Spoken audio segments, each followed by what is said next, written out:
राधा स्वामी जी साध संगत जी, इस सत्संग में समझाया गया है कि वह परमात्मा सिर्फ मनुष्य को ही मिल सकता है, क्योंकि मनुष्य के अंदर ही वह विधि है जो अंदर से होके जाती है।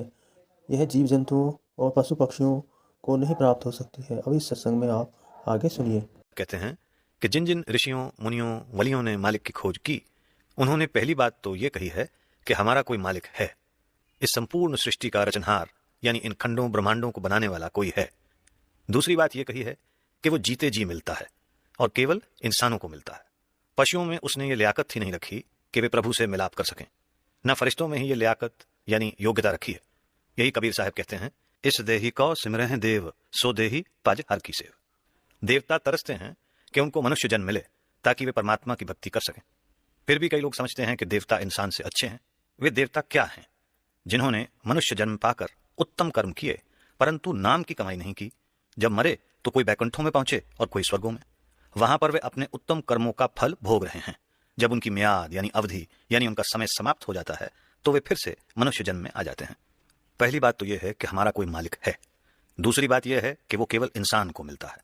तीसरी बात यह है कि वो मालिक हमारे अंदर है। वो बाहर नहीं मिलता, बल्कि जब भी मिलता है हमारे अंदर ही मिलता है। वो नजदीक से नजदीक है और हमारे दिल के अंदर बैठा हुआ है। लेकिन वो इतना सूक्ष्म है कि ये कान उसकी आवाज नहीं सुन सकते, बल्कि ये कान तो स्थूल संसार से संबंध पैदा करने के लिए हैं। जब ये गुरु का उपदेश पाकर मालिक की आवाज को सुनता है तो उसको उस अति सूक्ष्म मालिक से मेल जोल करने की योग्यता आ जाती है। अब चौथी बात यह है कि वो मस्तक के अंदर अंदर, आंखों से ऊपर है, नीचे नहीं। जिस तरह सूर्य आकाश में है, पानी धरती पर है, पानी में उसका अक्स यानी प्रतिबिंब पड़ रहा है, तो जो देखता है वो यही कहता है कि सूर्य तो ऊपर आकाश में है, ये पानी में उसका अक्स है।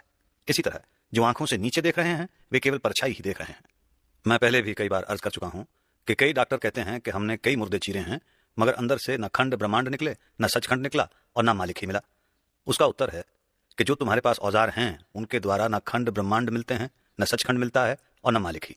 अगर तुम सूक्ष्म होकर मन का पर्दा फाड़ दो तो मालिक मिल सकता है, क्योंकि वो स्थूल वस्तु नहीं, इसलिए उसको पाने के लिए बारीक अथवा अत्यंत सूक्ष्म होना पड़ता है। और कौन सी खोज करनी है? किसके साथ खंडों ब्रह्मांडों पर जाना है? इसका जवाब यह है कि जो धार खंडों ब्रह्मांडों को बनाती है उसकी खोज करनी है, उसके साथ जाना है। हमारे शरीर में उसका केंद्र आंखों के पीछे है, क्योंकि उसके अंदर आवाज है, इसलिए उसका नाम शब्द है। गुरु अमरदास साहब कहते हैं, उत्पत्त परलो शब्दे होवे, शब्द ही फिर उपत होवे।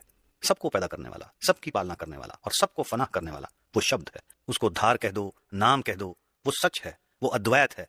लेकिन जो कुछ मन ने बनाया है ये द्वैत है, ये बदलता है। वो नहीं बदलता, वो एक करंट यानी धारा है। उसी का नाम गुरु नानक देव जी ने हुक्म रखा है, क्योंकि उसी के द्वारा कुल